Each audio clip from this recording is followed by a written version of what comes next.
What is up, Impact Heroes? Welcome back to the show. I'm your host, Rick Ornelas. Thank you for spending some time with us today because we know time's a valuable resource and we're going to make it worth your while. I appreciate each and every one of you, not just for listening, but for who you are. I know you're sparking change to make the world a better place every day, and I am humbled and grateful for your efforts. It takes all of us doing our part to spread positive change, and that's what this show is all about. Motivating you with stories of struggle, courage, and hope to empower you to make a difference in your life and the lives of others.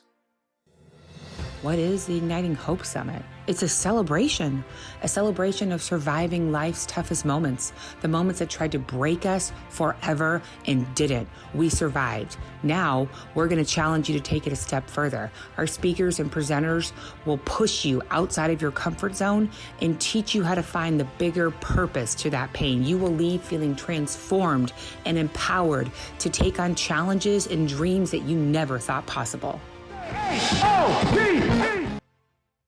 Welcome back, Impact Heroes. Today we have the pleasure of speaking to our latest iSpark Change social impact hero, author of A Forever Family, TEDx speaker, host of the Fostering Change podcast, and the founder of Comfort Cases, and always an outspoken advocate for youth in foster care, Rob Scheer. Rob, welcome to the iSpark Change podcast. How are you doing today? I'm doing great. Thank you so much, Rick, for having me. I'm really excited about having this conversation. Yes, me too. I've been looking forward to this because, the iSpark Change podcast is all about stories. Okay, it's all about, I always say that it's our stories that connect us all.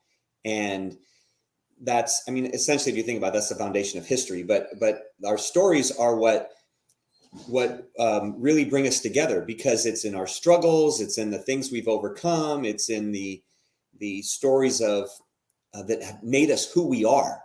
And you have one of those stories that really speaks to making you who you are today, and the work that you're doing today, the impactful work that you're doing today. So not that everyone else I have on the show doesn't. What I mean is that there's a lot of parts to your story that are very interesting.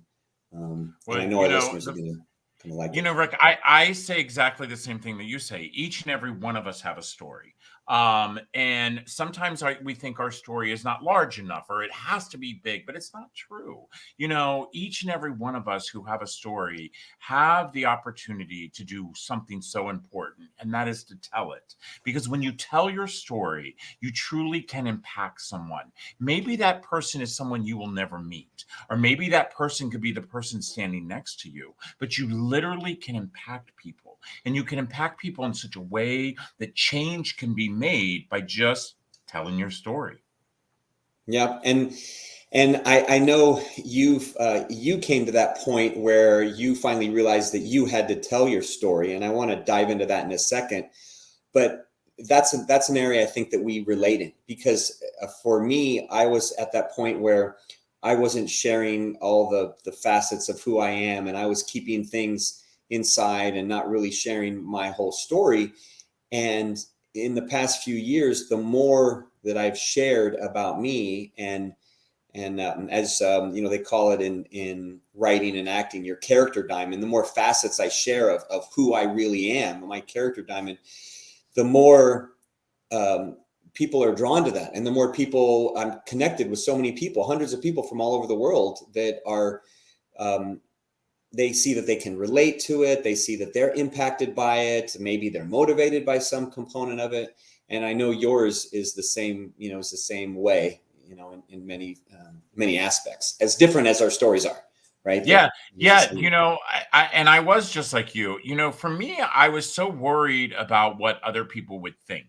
I was so worried about, as a corporate guy who, climbed the corporate ladder and wasn't able to have that corporate ladder because of a degree that I got, or, it truly was, I climbed every ring at a time. I was worried about if people found out where I came from and how I got to where I was that day, that would they truly want to break bread with me? And that was something that I struggled with for many, many years. And it wasn't until 13 years ago that I had to make a decision. Was I more worried about what you would think, or was I more worried about how these 5 amazing humans hanging on the wall behind me, how they would look at their father? Yeah, and that's so important, because in the end, you're living in many ways for them. Your behavior is a model for them, and it's going to help create their story and who they are going to be in the future. And so if you're not being true to who you are for them, then how is that going to impact them 10 years down the road, 15 years down the road, 20 years down the road? Yeah, you're exactly right. Huge. And the fact is for me as a kid who grew up in the foster care system and who was ashamed of that, and who was ashamed of the fact that the word foster even was any part of my journey, what was it telling my children, who all 5 of them came to our home for their forever family from foster care? And was I making them feel that that was something to be ashamed of, when at the end of the day, we must realize that, including myself, that every child who enters this shattered foster care system actually enters because of a choice that someone else made. And so why should it be us to have the weight of our shoulders that we should be shameful because of a choice that someone else made when we did not make that choice? Yeah, that's an excellent point, because so many of us feel that we've gotten to the point that we are in life because of our own decisions, and oftentimes it's not like you said. It's someone else that made the choice that had the impact on us. So I've heard you say that I know for you, a big part of it started when your parents passed away, and I've heard you say that your parents dying at the age of when you were 10 was the greatest gift you could ever have. So talk to us a little bit about that. Share, did you see it as a gift then? How has it become a gift? How that Yeah, really started your yeah. story? I mean, first of all, what a thing to say, as even as for me as an adult. I'm going to be 56 this year, 56 this year. What a thing for me to say, to think that the death of a human that brought me into this world, was actually a gift. And for me, it was. You have to understand, my life didn't start out like most people's lives. I'm the youngest of 10 children. Mother had been married 6 times. We lived in and out of every shelter in Maryland, Virginia, and DC. I couldn't tell you of a battered women's shelter that my mother didn't take us to at one time in our lives. And no matter how many times she would run to that shelter, because of the physical and mental abuse that not only she was put through, but what she allowed us to go through, she always seemed to return to the nightmare. And the nightmare was my father. And and life was really bad with him. I remember, whether I was 2, 3, 4, 5, 6, 7, all the way up to the age of 12, the physical and mental and sexual abuse that my brothers and sisters and I went through as a child, was just something no child should ever live through. And every day I'm reminded about it, and I'm reminded because of the cigarette burns that I have from where my father would put cigarettes out on us kids, because to him that was his way of control. So yeah, life was pretty hell my first 12 years. And understanding that children from utero to about 2 years old, that is such a prime time in their lives for development, and for me to be where I'm at today compared to my brothers and sisters, by the way.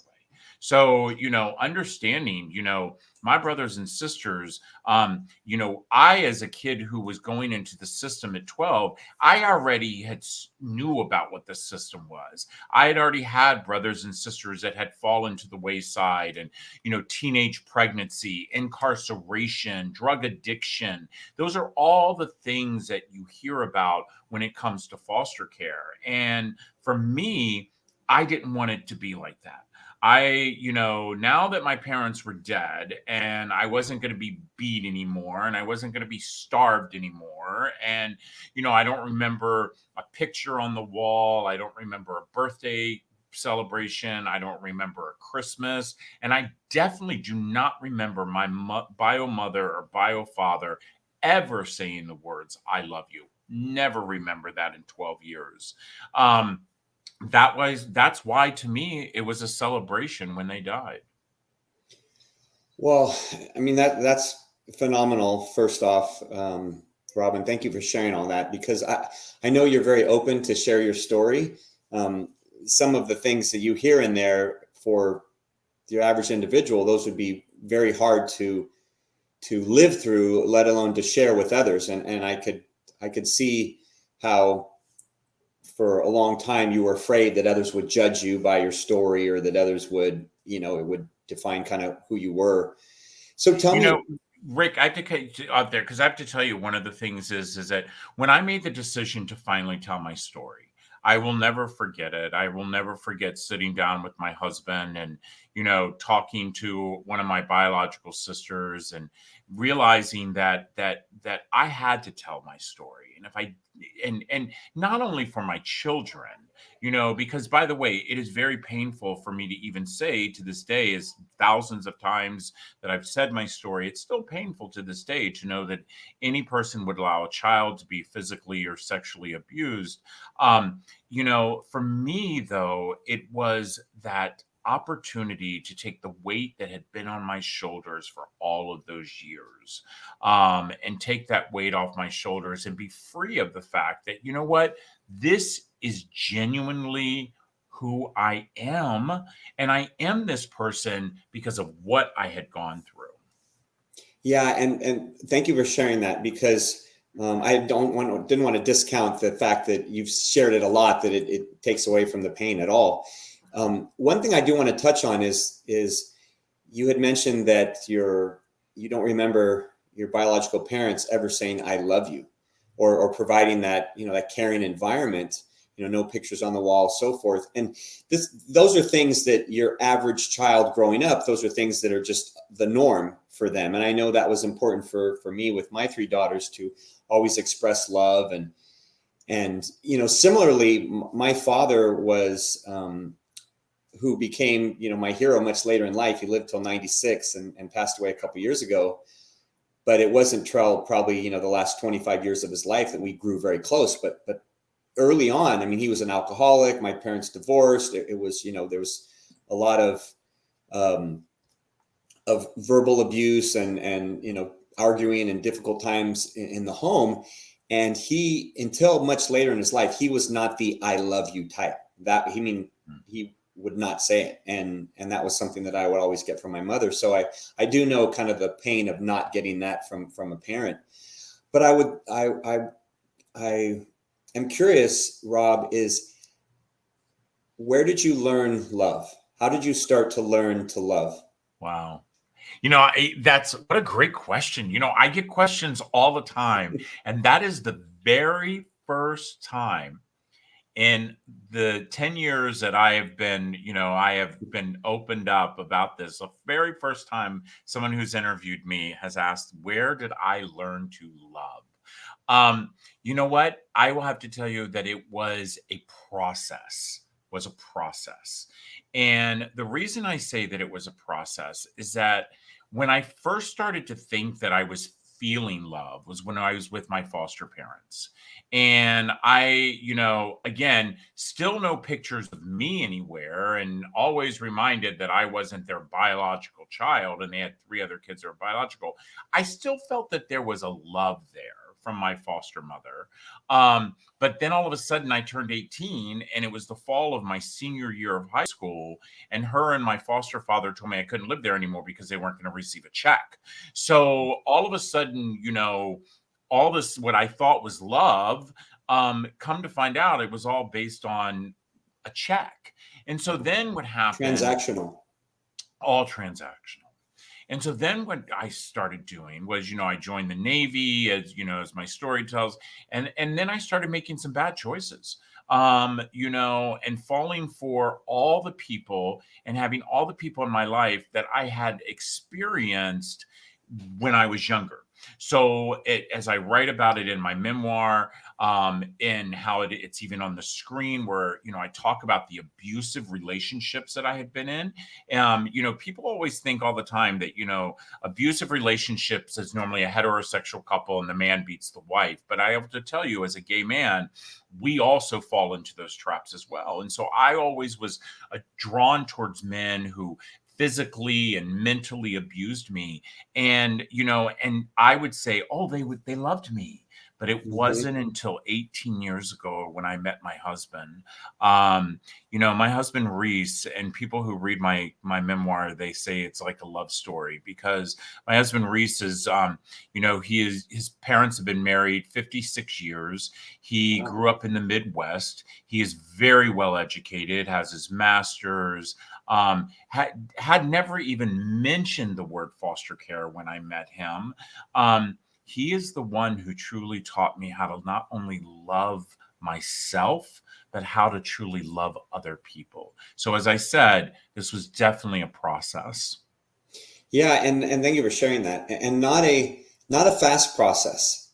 I mean, right? It took many years, and I'd Many. say that for a lot of people, um, they grow up with an environment that paints a distorted picture of love. And so, just as you did, you have kind of that distorted view of love, and then you start seeking that distorted individual that's going to, paint that portrait of love for you. And then that doesn't work out. And I think that there's a lot of people that do that.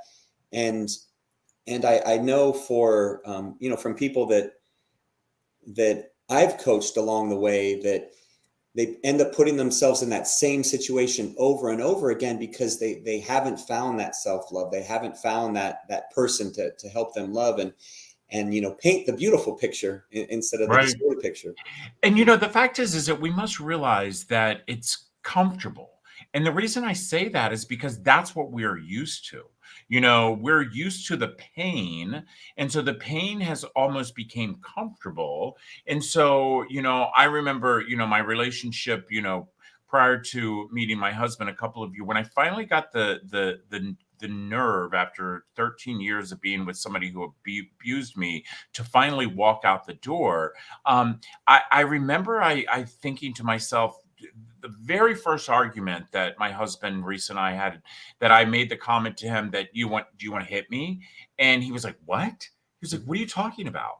And I used to think that, oh, if you hit me, then that was your way of showing love, and then we could get over it. Now, mind you, I was, in my late 30s by that point. So, and the reason I share this with you, Rick, is, so many times we base so much of what we see on social media. Mhm. So, when those who follow me, whether it's through my fan page, through Rob Scheer, or they follow us through Comfort Cases, they see me on a weekly basis. They see my smile, and I want people to realize is that it took me a long time to get to that point. And even today, there are still days that it's hard to put that smile on. So things weren't always perfect. I didn't all of a sudden graduate from high school, go in the Navy, and just like, whoa, everything is great. No, read my book. I mean, I went to drug rehab. I had 4 suicide attempts. Things were not, it just didn't happen overnight. It was a process to get to where I'm at today. And by the way, let you to know, even today, there are days that I wake up that I have to remind myself that I am worthy. I have to remind myself that I do deserve.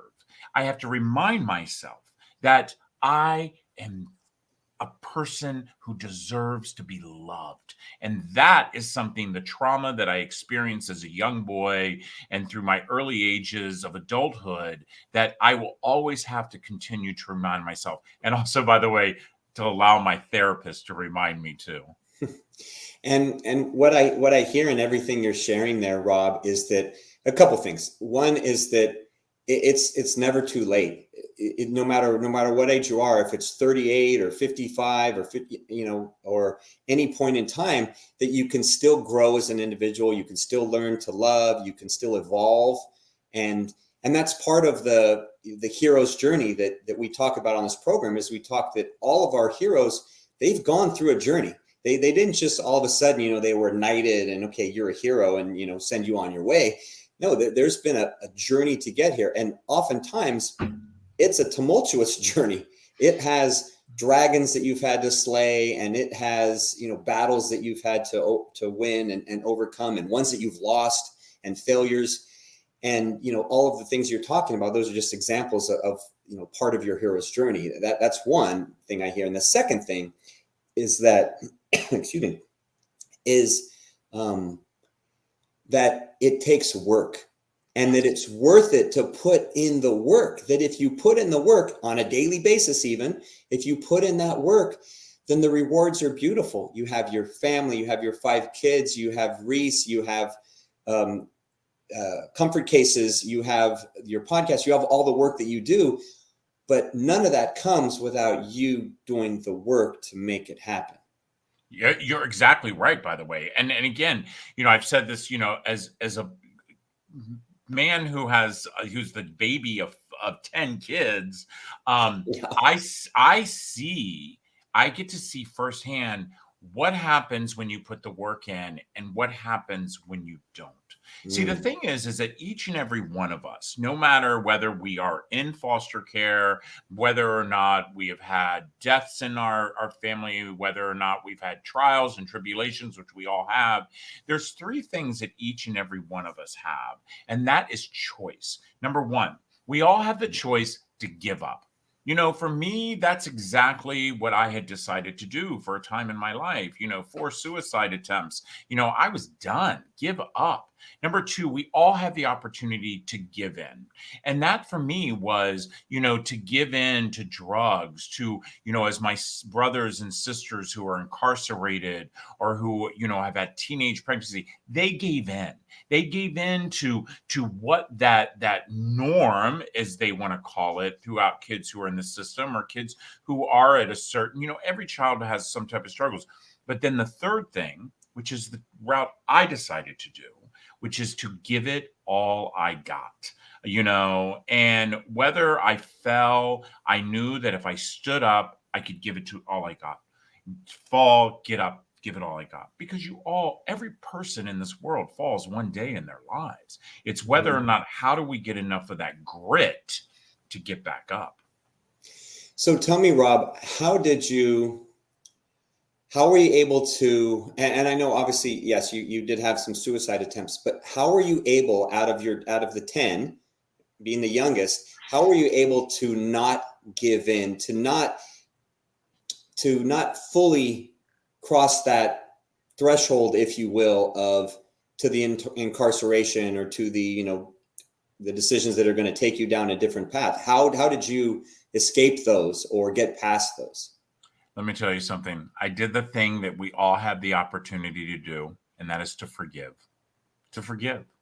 I remember I was in my 30s, and I had just gotten out of the hospital, and I had realized at that moment that there was something out there, something bigger than me, that really had decided that there was a path that I needed to go down. And that path was not to exit this planet. And at that time, I had so much anger in my heart. Even though I was, successful as business, people would never know I had the mental illness that I was dealing with. I had so much anger and that word hate, which I do not say any longer, but I had that word hate in my heart, and I had it for my biological parents. I blame them for me being where I was at that moment in my life, within my mind. I was so struggling because I was living 2 separate lives. I was living this corporate life where I was hobnobbing with senators and congresspeople and large banks all over the country. And then I was going home and I was crumbling like a little boy because I was in so much mental pain that it almost physically hurt. And when I got out of the hospital and I finally went to my mother and my father's grave. And mind you, I had not been there since I was 12 years old. So I had drove to where I knew the grave site was. I went to the desk. I told them that my parents were buried here, but I didn't know where. And they brought out this map and they showed me exactly where my parents were buried. It took me probably about 45 minutes to actually find their plots because they never had a headstone. They had this little strip of metal that had their last name and a number next to it, because nobody ever bought them a headstone. And I remember falling on my knees and I remember looking at that ground and I remember saying, I forgive you. I forgive you for everything that you put me through as a young boy. I forgive you for the pain that what you did caused me as a young adult. But I also wanted to let them know that I was forgiving them, not to free them, not to make them feel anything different as they lied in that ground, but to free me. Mm-hmm. For once in my life, I took all of the power that I had been putting out there, all of the hatred and the anger and all of that. I took it all back and just said, I want the positiveness of forgiveness. And I remember standing up. I remember wiping the tears from my eyes, and I remember walking away. And I have not looked back. See, the thing is that when I got in the car, I sat in the driver's seat and I realized something that some of us should all realize. Two things. Number one, when you look in a car, there is this big, huge window in front of you, your front window. Why is it so big? Because you should always be looking in your future. Then you have that rear view mirror. It's small in our cars. And why is that small? Is because we should look in our past seldom. And so that hit me at that moment. And I decided that I was going to look in my future and make it everything that I wanted it to be. And it was that day of forgiveness that changed my life. Well, very well said. First off, and I'm a big advocate of forgiveness. In fact, it's a chapter in my book, 12 Hours of Heaven. It's one of the lessons for a better world, because I think many people feel the way that come to the realization that you had to realize is that so often people do not want to forgive because they think they're doing it for the other person. But when you forget, you're doing it for yourself. You're the one that is releasing yourself of that burden and that hatred and that, animosity or whatever feelings you're holding inside. It is not until you forgive. And I think for me that I got to that same place with my father, which is why the latter part of his life was fantastic. We had such a great relationship and love, because I had forgived him for abusing my mother and for breaking up our family and all those things, which when I was younger, I didn't. And in many ways, I just kind of held that animosity in my heart. And so it prevented me from fully loving, or me from releasing myself from those, those feelings, which then leads to so many other negative things. You can't fully love if you're holding on to hate and all these areas. And so that was, I guess, the big door for you. You said you were 30 when that happened. Yeah, I was actually in my 30s, and it was so crazy because it was literally a year before I met my husband. That's what I was just going to ask. So That's exactly what the point I was just about to make and ask. yeah. And so it was 19 years ago that I had that epiphany that I needed to go to my parents' grave. And a year later I met Reece.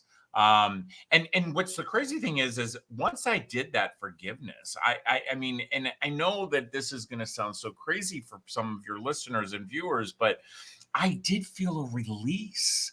And by the way, not saying that, oh, I was healed with my mental illness, because I'm very open. I've had viral videos on me talking about my mental illness, because it is a very true thing that I deal with, and millions of people throughout our country and our world deal with. But what I did get out of it is the fact that I didn't want to harm myself anymore. I did not want to be here anymore. That was the big part, is that I just didn't want to be here anymore. And then all of a sudden, I realized that I actually wanted to be here. And I was starting to look at this person in the mirror and actually realizing that I actually liked him, and that was something that I had not done, where I actually liked myself. Yeah, that's a great place to be. And then that opens the door to be attractive to someone else and to get a relationship and begin a relationship. And so I think I do want to get into comfort cases, because that is a big part of your story. But I want to kind of touch on that transitional point. So you and Reece are together, and then you decide that you want to start a family. So share that part of your story, because I think that's so important, because comfort cases wouldn't have been, come to be if that didn't happen, if you didn't decide to start a family. So talk about that. Yeah, it totally would not have happened if my husband and I had not decided to start a family. First of all, I have to tell you, I had three things that were important to me. Number one, I wanted to live in a very big house. And I wanted to live in a big house because I wanted you to look at it. I wanted you to walk by it. I wanted you to stop. And I wanted you to say to yourself, wow, whoever lives in that house, they are really successful. Number two, I wanted to buy a very expensive car. And I didn't buy one, I bought two, because I wanted to pull up to a stoplight, a stop sign, and I wanted you to look at me. And I wanted you to say, wow, whoever is driving that car, they are successful. And then three, I wanted to fill my bank account so fat I could take everybody to Disney World, because to me, that's what I thought acceptance was about. That if you didn't realize the fact that I was from foster care, that I was the homeless kid, that I was the kid that you actually passed and would watch eat out of that trash can, if you didn't know that about me, that if I became those three things, received those three things, then I was being accepted. And then that all changed. Reece and I had been together for about 2 or 3 years. We were actually not your typical gay couple. We did not move in immediately. We dated for 2 years before we moved in together. My husband has his master's in interior design. So we rebuilt this beautiful home in DC that, people were just in awe about. And we were sitting on a Saturday morning having a cup of coffee. And Reece and I had already decided to have a child. I wanted to be a dad. Let me tell you, since I was a little boy, I wanted one thing in my life, and that was to be a father. I didn't know what it was like to have a dad. I didn't grow up. Even my foster father was just a nightmare. I wanted to be a dad, because I wanted to be a dad and be the dad that I always dreamed of having. And so Reece knew that. I mean, he knew that from the very first date we went on. I said, okay, before date 2 happens, do you want to be a parent? And he was like, what? And I was like, do you want to be a parent? He's like, that's the craziest question to ask on the first date. I was like, listen, I'm getting old and I don't have time to wait. So Reece said to me, he says, well, first I'd like to finish getting my master's. And I said, okay, we can do that. And so we were watching TV. And my friend Barbara Harrison, who is an NBC newscast person in the DC area, she came on and she was talking about a child that was in foster care and how they needed a family.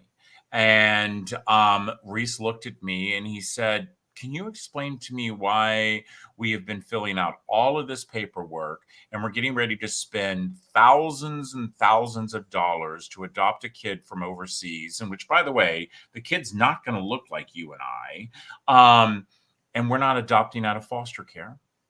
And I looked at him and I said, what did I tell you? And he says, what do you mean? I said, I told you from the very beginning, when you found out about my story and you met some of my biological family, I said to you that we will never talk about it. I said to you that we don't ever bring up foster care, and we don't tell people. People would ask me all the time, "Tell me about your past," and I would laugh and say, "Oh, your past is your past. Let's talk about our future." And because I was embarrassed, I was scared to think of what people thought. And Reece looked at me and he said, "You know, Rob," he said, "maybe that's your problem." I said, "What do you mean, my problem?" He said, "You know, your problem to attach so much because you're worried that someone's truly going to find out who you truly are.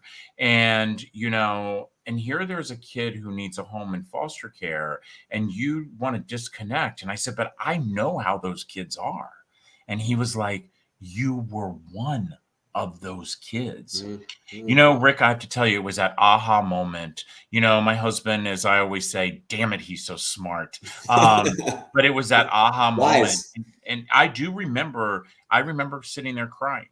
And I remember he looked at me and said, "You don't have to take on that pain anymore." And I said, "I feel the pain that I absolutely abandoned my community." See, my community were children that were in foster care. I was so worried about what you thought and what so many other people thought that I didn't think about all the children who were sitting in a system that I knew because I had kept my research going about how bad it was. And at that moment is when I said to Reece, "Let's do it." And so literally that was on a Saturday. And on that Monday morning, I called to my assistant and told her I was going to be late into the office. And Reece and I went down to DC Child and Family Services and walked up to the desk and said, "We want to adopt." And the woman looked at us and she said, "You want a baby, don't you?" And I was like, "Of course." And she was like, "Honey, so does everybody else." She's like, "But I will tell you that if you become foster parents, you could do what we have called foster to adopt." And I looked at Reece and I said, "No." I said, "There is no way I'm going to allow you to bring a child into my life, into my heart, and then all of a sudden there's a possibility that the child could be taken back." And Reece looked at me and said, "If we can change a child's life for one day, just one day, don't you think we've made an impact?" There he goes again and being wise. And so we filled out our application and we proceeded to wait. It took about 6 months, but lo and behold, phone rang and my beautiful daughter Amaya, who was 4 years old, arrived with her little brother Makai, who was 2. And that was the day that my whole life just completely changed. And by the way, something I don't talk about often, and I do write about it in my book, but I don't talk about it when I'm doing podcasts or on TV shows, is that the day that Amaya and Makai arrived, and I remember Reece taking Makai in his arms, and I remember watching Reece look at him, and I was so jealous. And let me tell you the reason why I was jealous is because Reece had grown up with a loving father and mother. He knew immediately what to do and how to give love to this little boy who was just handed to him. I didn't know. And I was jealous because I wanted to do that. I wanted to look at Makai the way I could see that Reece was looking at him. And I didn't know how to do that. So it was a growing experience again for me to realize that I could love these kids, love them unconditionally, and not have to worry about what was going to happen tomorrow. So who was and that's it's very, very interesting. So who was I asked you a question earlier about how you learn to love, and you just answered the question I would ask is how you learn to love as a father. But who was your model? Was it Reece, or did you have other people that you wanted to model after? Oh my gosh, no. I will tell you first of all, I hate to say this, but a lot of the TV dads made you give me, but I have to say it was my father-in-law. My father-in-law, Reece Sheer, I had at that point already seen several years of his interaction with my husband and with his grandson and granddaughter and his, my sister-in-law. And, a couple of weeks ago, I was giving a commencement speech at a college, and my in-laws came to see me give me the commencement speech. And I said to my father-in-law in my speech, if I could just be a quarter of the dad that he is, then I'm pretty successful. And so it was my father-in-law who is the one that showed me, how to truly love and, how to be a dad. And, my father-in-law he was here over the weekend, and, to this day he's in his mid 80s, and, he's just the most amazing dad. And I just hope that I hope I make him proud. Well, I think, all these years later, you found the father figure that you were always searching for when you were young. And I mean, God, the universe works in interesting ways that, it took a while, but you found that person, and now you're emulating them. And now you have five. Five. So literally, so Rick, the craziest part is, so here comes Amaya and Makai, and, my 4-year-old, 2-year-old, oh gosh, to be a dad to a girl, you have 3 of them, what it's like, your heart totally melts. And then literally 3 months later, the phone rings and it's a social worker, and they have 2 more kids. And these are 2 boys that are 2 and 6 months.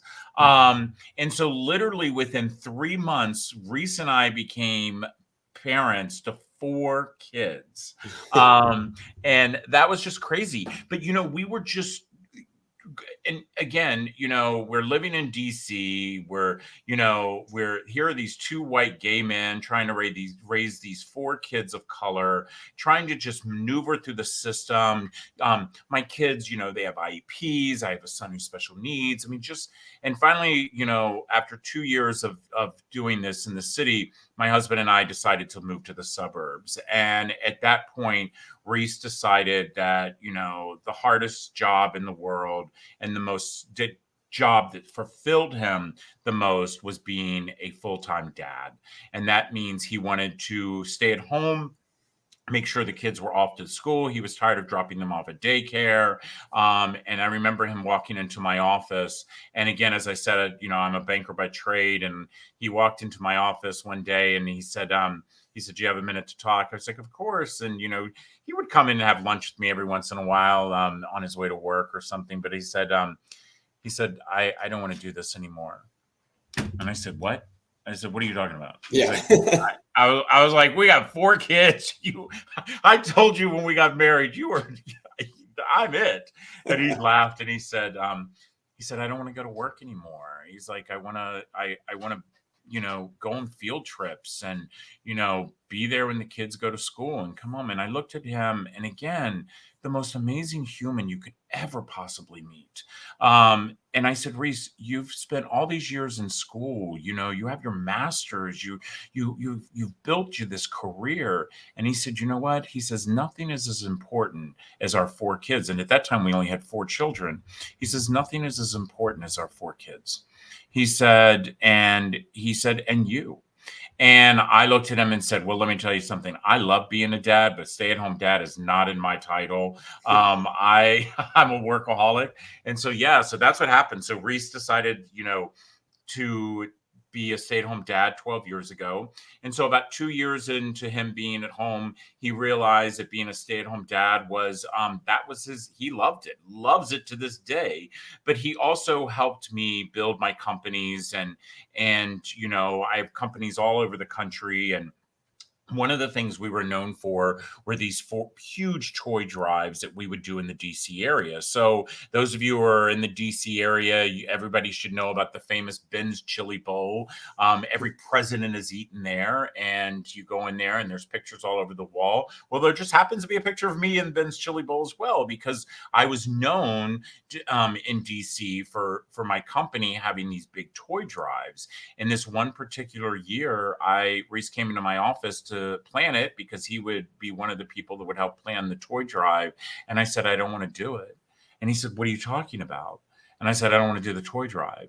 And he said, why not? He said, the kids love it. He's like, they love to go to Target and Walmart and buy all those toys. And I said, Reece, what are we teaching our kids? I said, we're teaching our kids that, you give the needy kid a toy and it makes our lives better. I said, as well as I do, all of these people that have given over the years, the thousands of toys that we have donated. I said, we know that on the 26th of December, when we wake up, we all go back to our lives. You know, we pat ourselves on the back a couple of days before because we bought a bike or, we bought a Nintendo. I said, but on the 26th, none of us think about those kids. None of us think about what kind of impact did we make by giving them a toy, which, by the way, half of them are already broken. And he said, what do you want to do? And I literally looked at him. I opened up my desk drawer and I pulled out a trash bag. See, I have one right here and I keep it with me at all times because I never want to forget where I came from. And I laid it on my desk and I said, I want to eliminate trash bags in the DC foster care system. And he said, you literally are crazy. I said, I know, that's why you married me. I said, we can do this. We can make sure that every child that enters foster care in DC, that they don't carry a trash bag like I carried, like all 4 of our children came to our home carrying. See, your listeners and viewers don't realize that. But we know for a fact that the 438,000 kids in our foster care system, more than 90% of them carry their belongings in a trash bag. A trash bag. Yeah. And to me, I had to do something more than that. And so I gathered members of our church. I gathered my senior staff. I gathered some local politicians. I gathered people that truly had impacted my journey as a corporate person. And I remember bringing them all into my training center. And I remember they all sat there. And then I did it. I told my story for the very first time. I remember looking around the room as people were crying, and I remember just the impact that it felt for me to tell it. But then I told them about what it should mean to each one of them, to know that every child who's in the system, they do not belong to me. They don't belong to you. They belong to us. And we can make a difference. And that difference is to remove the trash bag. So that we thought we'd give them a brand new pair of pajamas, toiletry items, they get toothbrush, toothpaste, every kid gets an activity, they all get a book, they get a blankie, a stuffy, we put it in a brand new backpack, and we were giving it to kids who were in the DC foster care system, which, by the way, they have thousands. Little would I know that by doing that one act of kindness, that DC asked me to come and talk to a group of foster parents and talk to them about why I decided to give these cases. And so I did that. And as I was sitting there and I was standing at the podium and I was telling my story to them, a woman pulled out her phone and she started to record what I was saying. And she actually recorded me telling my story. And that person happened to be the same woman who actually did the show about the child that was in foster care years earlier, Barbara Harrison. Yeah. And that night I was on the 6:00 news, and that's how the story broke. And little would I know that 10 years later, by the way, Rick, it's been 10 years since that day happened. We have delivered over 175,000 cases. Wow. We have delivered them to all 50 states, DC and Puerto Rico. And my family just returned last week from the United Kingdom, where a year ago, we actually opened up a center there to help the 84,000 children that are in foster care who also carry trash bags just like our children do. Incredible. And I didn't realize that the number was so high by now. There's some of the numbers I had read, in the tens of thousands, but now well over 100,000, and that's phenomenal. And I know you will get to the point, Rob, where you will get to a point where all the children, the 400,000 plus in the foster care system will have whether it's a comfort case or not have a trash bag. And I know it the components of the bag. I remember listening or watching one of the videos, and you were sharing the importance of just like even having a bar of soap, just what that means to a child to be in a new environment and have their own, and not have to use something that had been sitting there from, the previous person. And I think those are things that, your average person takes for granted. We totally take for granted. We go into hotels and when we walk into that hotel, there's a brand new bar of soap. Each and every one of us, your listeners, your viewers, if they ever walked into a hotel room and there was the bar soap that was left in that shower from the people before them, they would ask management to move their room. They would. Yeah. And the reason they would do that is because it's called dignity. Okay? It's dignity. And the fact is that children walk into a home, and let's not forget, they walk into a home of strangers. Strangers. And we expect them to assimilate within that home without even thinking once about how their mind thinks. See, I was that kid. I went into that bathroom. I saw that bar of soap. And I remember how it felt the day I picked it up. I don't want a child to feel that way. I want a child to know that they deserve to have dignity. And I want our communities to realize something. The children who are in foster care, and by the way, if you learn anything, these are not foster kids. They're not. They're kids in foster care. Let's not forget, at the end of the day, they are kids. I want our community to know, and your community is not your zip code, it's our human race. Yes. The future of these children, the future of children in foster care, is an absolute reflection of how your future should be. Truly. Instead, what we see is only 54% of kids in foster care graduate. Almost 80% of prison population are for kids who were touched by foster care. That 70% of the 30,000 kids who age out of foster care will be homeless. Those are the numbers that we are projecting. That has got to stop. And how does it stop? Not by our government. It stops by our community coming together and saying enough is enough. And that's how we've had the movement with trash bags. Yeah. And that's, it all starts with the dignity, something as small as a bar of soap, but it conveys an important message. It conveys an important message that, a small action like that, like providing the bar of soap, what impact that can have moving forward, and what impact that can have for someone in their life, that it can be life changing. Just that small thing. We talk about on the iSpark Change podcast, we talk about what we call spark moments. And those are those moments in someone's life where you are impacted in some way, or you impact someone else. Just one tiny act has an impact that causes a ripple effect that can go on and impact that person's future, many other lives. And you've talked about a lot of spark moments in the past, in this time on this show. And I'd like for our listeners and viewers to really see that, by supporting an organization like Comfort Cases and supporting these children that are in the foster care system, that they can create those spark moments that have lifetime of impact. Oh, lifetime impacts. The fact is we're a 96% volunteer ran charity. And I remind people all the time, when you were in school, the teacher taught you something. The teacher taught us that our world actually is on an axle, and that's the reason it spins. I'm here to give you a secret. That's not true. The world spins because of doers, the doers that push the world every single day. They're pushing it. And why? Because they're doers, and doers do. And the thing is, each and every one of us have an opportunity to do. The problem is some of us just don't know what or how, but every one of us have that ability to help push that world even better than it was yesterday, and even faster. Yeah, that's an awesome way to look at it, because it does take action.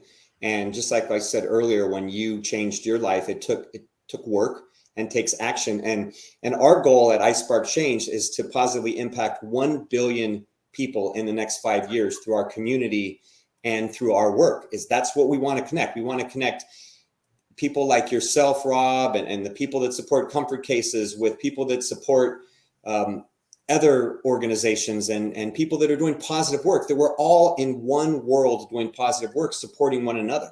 And that's why we can't do it alone. So that's why we know we need the help of leaders like you that are spinning that globe, that are taking action and making it move.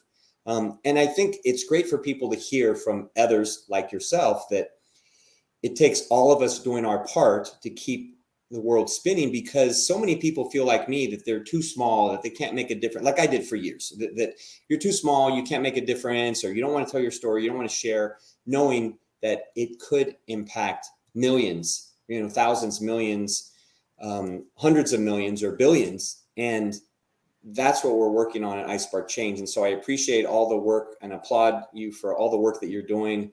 And thank you for all the work that you're doing, and know it will continue to have a huge impact.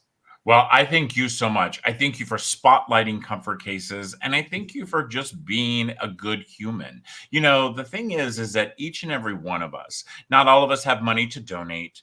Not all of us are able to go and volunteer an organization, even though I think we all could. But the one thing that each and every one of us do have, and we have the most valuable thing, and that is time. That is time.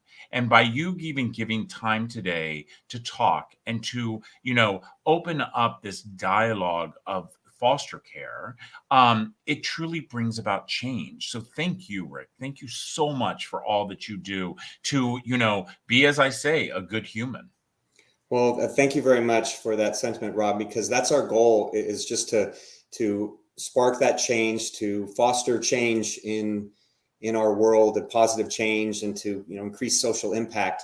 So I have one final question for you. Well, actually, Rick, wait, before that final question, I apologize to cut you off, my friend, but before that final question, I have to let the listeners and viewers know, I talk about my 4 kids, and I talked about, you got to hear about each one of them, but I could never, ever, ever be on a show, talk on a podcast without bringing up our 5th child. And that's our son, Alex. See, I never think it's too late to help a child.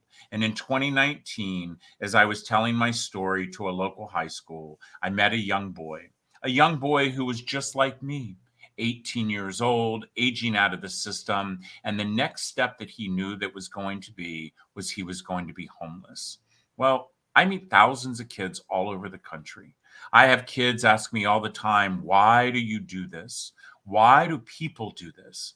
And I remind them that they don't have to know someone to love them. But when I looked in this boy's eyes, I knew at that moment that he was supposed to be my son. And sure enough, 3 months later, in 2019, my son Alex moved home. And now he has graduated from high school. He's a sophomore in college. And my children now are 21, 17, 15, 14, and 13. So I wanted to make sure we gave that update. Well, thank you for sharing that, because I know we talked about Alex before offline, and how special that is, that even when your family, they're growing, and they've been your children for a while, and then you brought someone else into your home that you saw that need, and you're impacting yet another life. He's impacting mine. So both, of course. So before I get to that last question, where's the best place for people to learn more about you and your work and comfort cases? Well, I appreciate that. Yes, they can go to comfortcases.org, and they can learn all about our organizations. They can learn about how they can take opportunities within their area to truly give hope and dignity to our youth that are in foster care. They can follow us on all the social media platforms. And every week on Tuesdays, I'm always on Facebook Live, just to try to get people to know that, giving them ideas of how they can help keep spinning that world around. Oh, beautiful. Well, we will make sure that we support that on our social media as well. So that brings us to our final question, because as I said, at iSpark Change, we know we need the help of people like you that are doing positive work to help get to that 1 billion, to help get to that beautiful world that we want to create. We can create beautiful pockets, but we want to create a beautiful world for everyone, for all, nearly 8 billion inhabitants. So I want you to peer into the future and tell us, Rob, in your opinion, what can the world become if everyone starts telling their story, starts believing that they can impact our future, and starts spinning that globe? Gosh, what a great question, by the way, Rick. Again, another one of those questions I truly do believe that the world can become a world of unconditional love. That's the key. Truly, that is the key. Not each and every one of us will agree. Not each and every one of us have to agree. But if we realize through our world, if we each and every one of us love unconditionally, that is how our world's going to be better. Yeah, and it's so simple and taught to us thousands of years ago. And if people would just live by that rule, it'd be so much easier. And hopefully we will get to a place where everyone learns how to love unconditionally, and hopefully that happens and then the world will be the beautiful place that you and I envision. Yes. Well, I thank you very much. It's been an honor and a pleasure having you on the show, Rob. Thank you for your authenticity and your vulnerability and your honesty in sharing everything. Well, Rick, thank you so much. And, again, comfortcases.org. Thank you for all that you're doing, Rick. And I hope each and every one of you have an amazing day and continue to realize that we all have an opportunity, and the opportunity is to every day wake up and be a good human. We'll end it on that. All right. Well, Rob, thank you for coming on, and thank you for taking your time today to share your heart and your wisdom with our audience. Remember, iSpark Change Impact Heroes. It's our stories that connect us all, and we loved hearing Rob's today. Rob Scheer, you truly are an iSpark Change social impact hero.